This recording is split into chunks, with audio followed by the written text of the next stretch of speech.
Fala galera do Direito Civil, a gente tá aqui de novo para ver mais uma aula de Direito das Obrigações. Já tava quase esquecendo agora a matéria da aula de hoje. A gente vai falar hoje sobre as obrigações compostas. Tivemos uma oportunidade já onde vimos as obrigações compostas objetivas. Hoje, o nosso objetivo de aula é falar sobre as obrigações compostas subjetivas. Só pra gente fazer aqui um rápido remember do que a gente está falando, que são as tais obrigações compostas. A gente está classificando as obrigações quanto à quantidade dos elementos obrigacionais que nós temos. Sabemos que a obrigação mínima, que é aquela onde nós temos o mínimo possível para essa obrigação existir. Ou seja, nós temos um credor, um devedor e um objeto, somente uma prestação. Essas obrigações, elas são bem simples de a gente visualizar, bem simples de perceber e bem simples de resolver. Porém, o que mais nos causa talvez uma certa estranheza ou uma certa complexidade no nosso estudo é em relação às obrigações compostas. As obrigações compostas, elas podem ser as objetivas quando nós temos mais de uma prestação, quando nós temos mais de um objeto numa mesma obrigação. Falamos sobre essas obrigações compostas objetivas cumulativas e as obrigações compostas objetivas alternativas. As obrigações compostas objetivas cumulativas são aquelas que o devedor tem que cumprir todas as obrigações previstas no contrato para que este seja completamente adimplido em face ao seu credor. Então a gente vai sempre usar as cumulativas, aquela palavrinha mágica e tem que cumprir e uma, e outra, e mais outra. Por outro lado, as obrigações compostas objetivas alternativas são aquelas onde o devedor tem o poder de escolha, em regra geral, de escolha no cumprimento de uma das obrigações para ter o seu adimplemento completo. Então, o devedor vai prestar ou uma ou outra obrigação para que haja o completo adimplemento desse contrato. Fazendo essa primeira análise das obrigações compostas objetivas, hoje o nosso objetivo não são as obrigações compostas objetivas, mas assim as obrigações compostas subjetivas. Sempre que a gente fala de obrigação composta subjetiva, é que estamos frente a alguma obrigação que tem uma multiplicidade em um dos polos, ou seja, eu tenho vários credores, ou eu posso ter vários devedores, ou eu posso ainda ter vários devedores e credores em relação a uma mesma obrigação. Então, sempre que vocês ouvirem obrigação composta subjetiva, estamos frente ao estudo de obrigações solidárias, onde vai existir a solidariedade de pagamento ou a solidariedade de cumprimento destas obrigações. Essas obrigações solidárias, elas possuem algumas regras gerais antes de a gente aplicar, antes de a gente visualizar aqui a sua primeira classificação. Abre o Código Civil, né? Eu não vou nem dizer nada se você não tá com o nosso código aberto, aí me dá 3 tipos de arrepio aqui na frente. Abre o Código Civil, artigo 254. O Código Civil, ele é tão gente boa, tão bonzinho com você, que ele traz o conceito de obrigação solidária na própria lei. Artigo 264. A solidariedade, quando na mesma obrigação concorrem mais que um credor ou mais de um devedor, cada um com direito ou obrigado à dívida toda. Foi isso que eu acabei de dizer para vocês, antes da lei gente leu 264. A gente tem uma multiplicidade de credor, uma multiplicidade de devedor, ou ambos, onde estão obrigados à dívida toda, a obrigação comum todo. Até o artigo 266, nós temos essas regras gerais, que valem tanto quanto para um tipo de obrigação solidária, quanto para outro. Rapidamente, passando por essas 3 regrinhas, passamos pelo conceito no artigo 264 e agora o 265 traz para a gente um aspecto da obrigação solidária extremamente importante. Ele fala que a obrigação solidária ela não se presume. Se não tiver escrito taxativamente, se não tiver específico que aquela é uma obrigação solidária, nunca poderemos considerar uma obrigação como tal. Então temos que a obrigação solidária, ela sempre nascerá da vontade das partes, chamada de obrigação solidária convencional, ou nascerá ainda da lei, que chamaremos de obrigação solidária legal. A gente não pode presumir, não existe presunção de obrigação solidária. A obrigação solidária, ela tem que ser regra, convencional, ou seja, as partes assim estipularam, ou ela tem que ser por força de lei, que a gente chama de obrigação solidária legal. É isso que o artigo 265 traz pra gente. E o artigo 266, por mais que ele seja curtinho, ele traz um recheio muito recheado de informação pra gente. Ele fala que a obrigação solidária pode ser pura ou simples, condicional, a termo ou com encargo. São as três que ele fala. Vem comigo. A obrigação pura e simples é aquela obrigação que não depende de nenhum evento para ela poder começar a surtir os seus efeitos. Ela simplesmente, com a assinatura de um contrato ou com as partes chegando a um acordo, os seus efeitos já começam a surtir. Já a obrigação condicionada. A obrigação condicionada, ela tem um fatorzinho a mais. Ela está subordinada a um evento futuro e incerto. Tem que acontecer esse evento futuro incerto para que essa obrigação solidária possa começar a surtir os seus efeitos. Vocês lembram da condição? A condição, ela coloca um termo, um espaço temporal, que é um evento que a gente sabe que é futuro, mas ele também é de forma incerta acontecer para que essa obrigação comece a produzir os seus efeitos aqui no nosso mundo real, digamos assim. Quando que isso pode acontecer? Quando uma obrigação, eu colocar que a condição de subordinação dessa condição é que todos vocês passem no próximo concurso. É um evento futuro que vai acontecer em algum momento, ele é incerto. Por quê? Porque eu não sei se todos vocês vão passar no concurso respectivo. Na verdade, eu já diria que isso é um termo, que é um evento futuro e certo, porque eu tenho certeza que todos vocês vão passar. Mas é uma condição, é um evento futuro e incerto. A obrigação solidária, ela ainda pode ser a termo. Termo, diferente da condição, é um evento futuro e certo. Eu tenho certeza que esse evento vai acontecer. Quando eu tenho uma data específica, dia 20 de agosto, começa a surtir os efeitos dessa obrigação, eu sei que esse dia vai chegar. É um evento futuro e certo. Muitos alunos perguntam pra gente como que a gente consegue fazer essa diferenciação, consegue lembrar evento futuro e certo como termo e evento futuro e incerto, que é a condição. Gente, se perguntem o seguinte: qual é a única certeza que temos na vida? É a morte. Morte é evento futuro e certo. Mesmo que a gente não saiba quando que isso vai acontecer, a morte é um termo e não é uma condição. Então, se a única certeza que é o evento futuro e certo, já a condição a gente não tem certeza que isso vai acontecer. É assim que eu faço a diferenciação, daí você nunca mais esquece. Ainda existe a possibilidade das obrigações solidárias virem com encargo. O que é o encargo? Encargo é um ônus. Um ônus é um dever, pesa na obrigação, é um dever a mais em relação a uma das partes. Então, vejam, a obrigação solidária, ela pode sim ter esse encargo. Ele pode ser subordinado a que esse encargo aconteça, para daí essa obrigação solidária consiga acontecer, consiga ter as suas consequências no caso concreto. Passando essa primeira análise das obrigações solidárias, essas 3 regrinhas gerais que o Código Civil traz pra gente, eu acho importante a gente fazer uma diferenciação de que tipo de obrigação a gente está falando.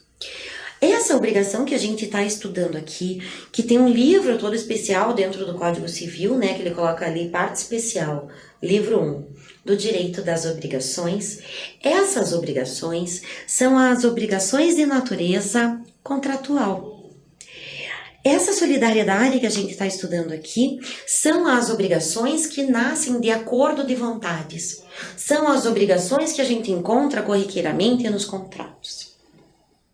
Essas obrigações solidárias, elas são completamente diferentes, porque tem legislação completamente diferentes em relação às chamadas obrigações extracontratuais, que são as aquilianas.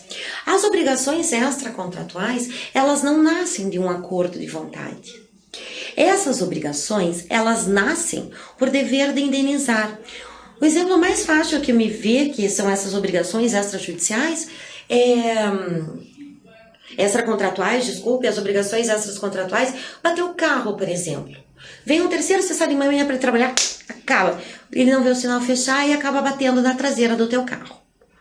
Vocês têm um contrato, um acordo de vontade, dizendo, se um dia, por acaso, se amassar meu carro, você paga? Não.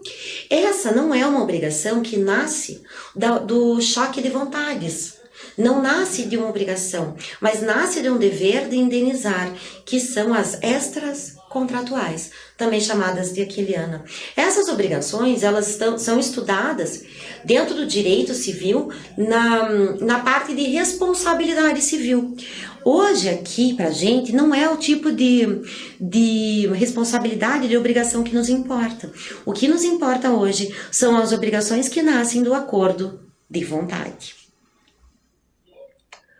Outra coisa também, antes de a gente entrar na classificação das obrigações solidárias, acho importante colocar para vocês. Existe aí uma predisposição dos estudantes de direito em dizer que fiador tem obrigação solidária, é devedor solidário juntamente com o devedor principal em toda e qualquer ação. E isso não é verdade. Em todo e qualquer contrato. Veja, eu como devedor, algumas vezes faço algum tipo de contrato em que o credor, para não sair no prejuízo, diz, olha, não é que eu não confio em você, mas eu queria que essa dívida tivesse alguma garantia de que ela efetivamente seja cumprida. Então eu devedora, chamo meu pai. Paizão, vem cá, me ajude, seja meu fiador, para eu conseguir fechar esse contrato, para eu conseguir ter essa coisa, esse bem ou essa prestação de serviço. O meu pai entra ao meu lado como fiador nessa relação obrigacional. Veja, em regra geral, por incrível que pareça, o fiador não é devedor solidário. A gente confunde, sabe por quê? Porque todo mundo está tão acostumado, eu acho, a mexer com um contrato, com obrigação, que desde já coloca o fiador como devedor solidário. Porém, a regra geral, que a gente acabou de ver até mesmo no artigo 265, é que a solidariedade não se presume, ela tem que estar prevista contratualmente. Então, a primeira coisa, o primeiro motivo de por que o fiador não é devedor solidário em um primeiro momento é que se não estiver estipulado em contrato que o meu fiador é devedor solidário, isso não pode ocorrer. Por quê? Porque a solidariedade só decorre da vontade e da lei, como a gente viu no artigo 265, certo? Segunda coisa que demonstra que fundamenta o motivo do fiador não ser em um primeiro plano, em um primeiro momento, devedor solidário. No artigo 827 do Código Civil, ele fala o seguinte: existe uma ordem de preferência para a gente conseguir fazer a execução, cobrança dessa obrigação que não foi cumprida pelo devedor principal, por isso que a gente está falando do fiador. Eu, como devedora principal, os meus bens vão antes para a execução do que os bens do meu fiador. Então, veja, se eu tenho essa preferência nos bens de quem vão recair uma cobrança, nos bens de quem uma execução vai recair, não posso dizer que o devedor e o fiador estão lado a lado respondendo solidariamente pela mesma dívida. Então, gente, vejam, o fiador, ele pode ser devedor solidário? Pode, desde que previsto no contrato. Se não tiver expressamente uma cláusula dizendo que o fiador é devedor solidário, ele não é devedor solidário. Ele vira devedor subsidiário. Se eu não tiver dinheiro para pagar, e se eu não tiver bens suficientes, ou não tiver nenhum bem para pagar aquela dívida, daí sim o fiador entra em cena de forma subsidiária. Tentei os bens da devedora principal, não consegui, afasta ela e daí sim pega, usa-se os bens do fiador para conseguir o pagamento daquela dívida. Regra geral, fiador não é devedor solidário, a não ser que esteja previsto no contrato. Tá? Segunda coisa, os fiadores entre si. Se eu tiver uma obrigação no devedor e o devedor tiver mais que um fiador, daí sim, os fiadores, garantidores de uma mesma dívida, eles são solidários, mas eles são solidários entre si, fiador e fiador, não fiador e devedor, como já explicado agora há pouco. Então, se tivermos dois devedores, se tivermos um devedor com dois fiadores, esses dois fiadores responderão solidariamente em relação à dívida do devedor principal, certo? A outra questão interessante que vocês podem achar certa dificuldade é em relação à conta conjunta do banco. Se tem uma conta conjunta com o teu marido, com o teu namorado, com a tua mãe, com o teu pai, com quem você achar que deve, desde que seja rico, por favor, né? Brincadeira, gente. Bom, brincadeira à parte, as contas conjuntas são aquelas que cada correntista pode mexer na conta de forma isolada. Eu não preciso do aval do outro. Eu não preciso da assinatura do cheque dos dois correntistas. Cada um tem uma independência para conseguir movimentar aquela conta do jeito que ele quiser. Vejam só, esse tipo de conta hoje ela é chamada de conta corrente solidária. Só que, para prestar atenção, a solidariedade, acabamos de ver que na regra geral do 265 do Código Civil, a solidariedade ela não se presume. Se a solidariedade não se presume, quando eu tiver frente a uma conta corrente solidária, essa onde os correntistas têm liberdade para fazer negócios sem a necessidade do aval do outro, em relação ao banco, em relação ao contrato do banco, existe essa solidariedade. Aquele marido e mulher são solidariamente devedores responsáveis por tudo o que acontece naquela conta corrente quando estivermos frente do credor banco, instituição financeira.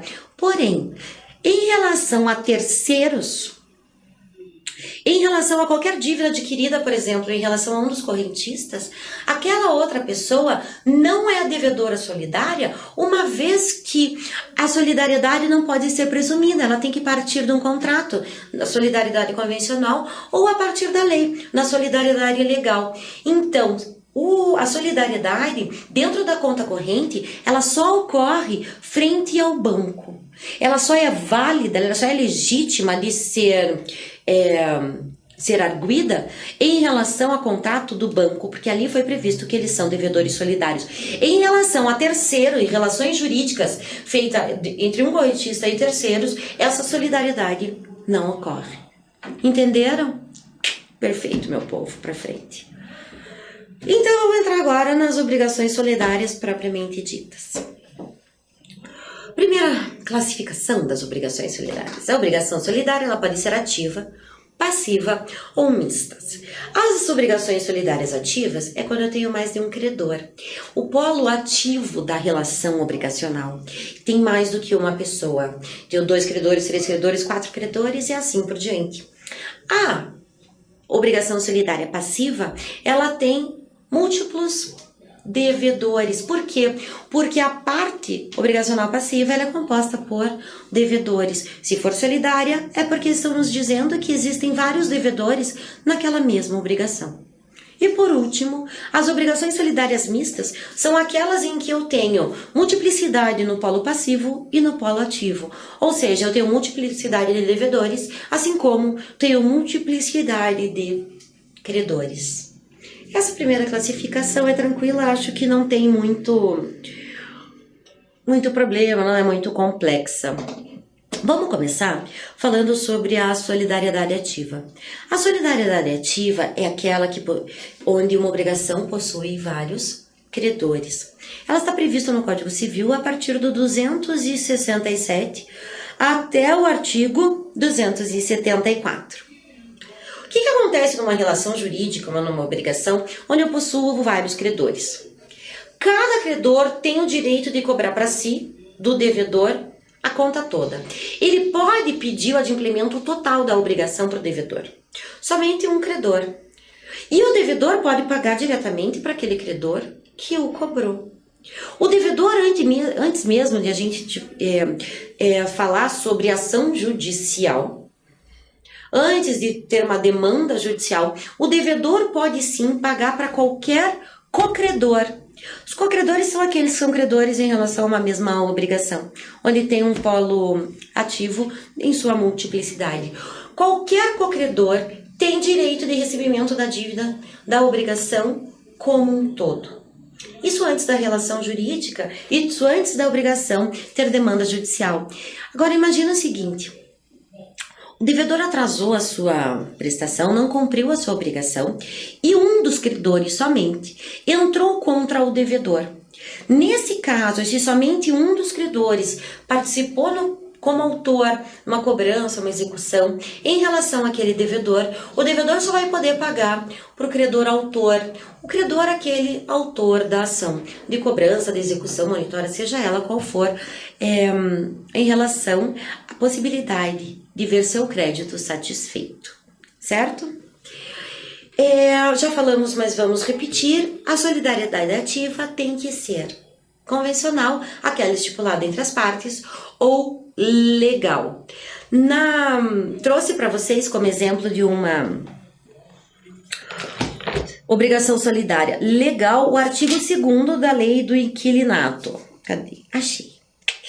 Havendo mais de um locador ou mais de um locatário, entende-se que são solidários, se o contrário não se estipulou. Veja que esse artigo ele é bem interessante, primeiro, porque ele traz uma solidariedade ativa, passiva, ou seja, é uma solidariedade mista.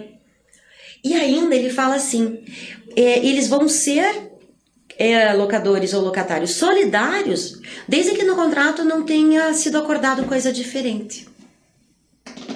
Ou seja, se ficar acordado diferentemente, somente um locador ou somente um locatário vai ser o responsável para responder em relação àquele contrato de locação como um todo. Você vê como o artigo 265 do Código Civil, que diz que a solidariedade não se presume, é de extrema importância.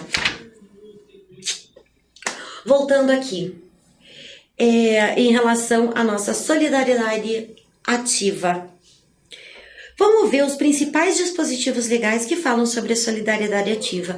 Disse para vocês agora que a partir do artigo 267 até o 274, a gente tem regras em relação a esse tipo de solidariedade. A gente não vai falar cada uma delas, não temos tempo, mas vamos conseguir aqui pelo menos debater alguns assuntos principais.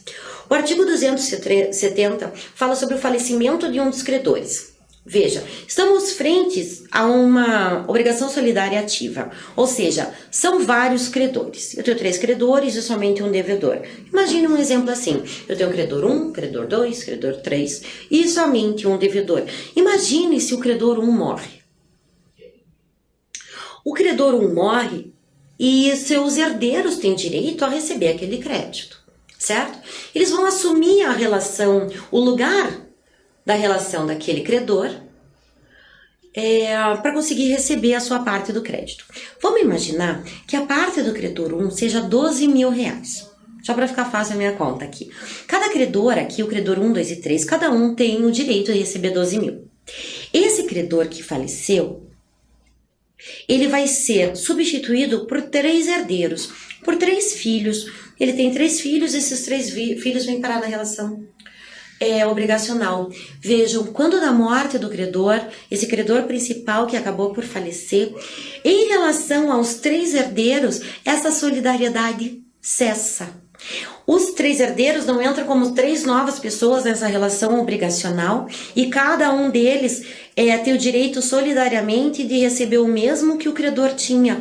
Porque senão, vejam, como eu tinha 3 herdeiros e o credor que faleceu tinha o direito de receber 12, cada herdeiro teria o direito de receber 12. E isso não acontece, até mesmo pelas regras do direito sucessório. Então, os herdeiros aqui, a solidariedade entre os herdeiros, quando eles assumem o papel de um credor numa relação obrigacional, a solidariedade cessa e cada um recebe somente o que lhe é de direito em relação ao seu quinhão. No nosso exemplo dado aqui, credor 1 tinha o direito de receber 12 mil reais, foi isso que eu coloquei para vocês. Se entraram 3 herdeiros no lugar do credor, cada herdeiro tem 12 divididos por 3, 4. Cada herdeiro tem o direito de receber 4 mil reais e não 12, como se estivesse assumindo por inteiro a posição daquele credor que faleceu. O artigo 271 também fala sobre a solidariedade ativa, dizendo que se a obrigação é convertida em perdas e danos, subsiste a solidariedade. Imagine que a obrigação principal não pode ser cumprida pelo devedor por qualquer motivo, e essa obrigação, ela se converte em perdas e danos. Sabemos que quando o devedor age sem culpa, normalmente afasta-se a obrigação como um todo, resolvendo-se essa obrigação. Mas se houver o perecimento da obrigação e ela não puder mais ser prestada, o devedor deve sim o valor da prestação obrigacional combinada entre credor e devedor, mais perdas e danos. Se isso acontecer, a solidariedade aqui vai persistir, certo? Artigo 273. A um dos credores solidários não pode o devedor opor as exceções pessoais oponíveis aos outros. Esse artigo é bem bacana. Para começar, a gente começar a entender o que são exceções pessoais. O nome já diz. São características pessoais que não podem, que não têm ligação com a outra pessoa. Estamos falando aqui de solidariedade ativa. Vamos usar o mesmo exemplo. Eu tenho 3 credores, credor 1, credor 2, credor 3. Isso aqui é um trava-língua. Credor 1, credor 2 e credor 3. Eu tenho 3 credores. Um desses credores que assinou um contrato e contraiu para si uma obrigação, na época que isso assinou, ele era relativamente incapaz. Ele deveria ter sido assistido durante seu ato, ou seja, seu representante legal deveria ter assinado junto, mas não o fez. Se isso acontece, essa exceção pessoal de um dos credores não pode ser matéria de defesa do devedor contra os outros credores. Não é porque um era incapaz que os outros 2 também vão ser excluídos de uma demanda judicial por incapacidade. Por quê? Porque essas exceções pessoais, elas não se comunicam entre os credores, já que falamos sobre solidariedade ativa. Essas exceções pessoais, elas só valem para aquele credor, só valem para aquela pessoa. E suas consequências não se comunicam em relação aos outros credores, certo? Então imagine uma demanda de uma cobrança feita pelos credores em relação ao seu devedor. Um dos credores era relativamente incapaz. Em relação a esse credor, o devedor tem todo o direito de se defender, dizendo, para o credor 1 eu não devo nada porque existe aí uma nulidade de contrato, uma nulidade relativa de contrato, uma vez que, quando da assinatura dessa obrigação, credor 1 tinha 17 anos. Ele deveria ter sido assistido para a celebração dessa obrigação, mas não foi. Tudo bem. Ele consegue excluir, de repente, e entrar com uma nulidade de negócio jurídico ou de obrigação em relação ao credor 1? Com certeza sim. Mas vejam, essa exceção pessoal que foi oposta do devedor para aquele credor pela incapacidade não tem como se comunicar em relação aos outros 2 credores, o credor 2 e 3, aqui no nosso exemplo, que eram plenamente capazes quando da assinatura do contrato. Certo? Esse artigo é bem importantinho, tá, gente? O 273. Vamos lá. O 274 também é bem bonitinho. Coloquei aqui para vocês. É um artigo até que dá uma divergência doutrinária interessante. A primeira parte do artigo 274 fala que se o julgamento for contrário a um dos credores, não aproveita aos demais. O que isso significa? Eu vou em duas partes. Essa é a primeira parte do 274. Se houver uma decisão não favorável a um dos credores dentro de um processo judicial, essa decisão não favorável não aproveita aos demais. A negativa de recebimento, por exemplo, por algum dos motivos, não vai aproveitar aos demais. Somente aquele vai sofrer, somente aquele credor vai sofrer as consequências daquela decisão.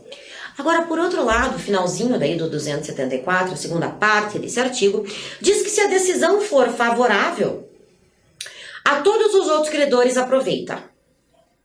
Então é o seguinte, a regra é assim, se a credor for decidido de forma contrária, em relação aos outros não vou sofrer as mesmas consequências.